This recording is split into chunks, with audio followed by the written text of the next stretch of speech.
Kailangan lang naman tubusin ng ama ay ang pagkakaroon ng anak sa ina. Alin ang tutubusin ng ama? Ibawang bahagi lamang ito.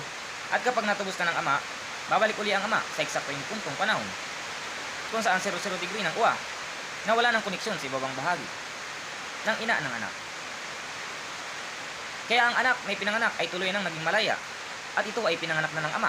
Doon na mismo papasok ang kahulugan ng faith healer, doctor, and the spirit guide operating. That's the reason no sickness is the child. That is the sickness of the people, not my child. The sicknesses of the people, always money is needed. Always material living things is needed. Always beauty and handsome is needed. That is the word of the sicknesses of the people and the thinking. When you are not good looking in the image of the image of the people, you are losing and you are falling down. But if you are good looking, oh, come here, boy or girl, you are passing in my business. You are good looking, but the thinking is important for a business.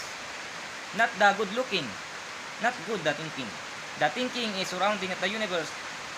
All the people is giving the consecration, the good thinking, but the bad thinking is not falling down to the heart and the process and up to the body, back to the thinking and simplifying the equal eye, back again to the body. The good looking is upping and the future, the complete process. That is the good commented to the people, because so many people have a thinking but no good looking, because no complete life in this universe. Just complete to achieve the good looking like a baby newborn, like my child.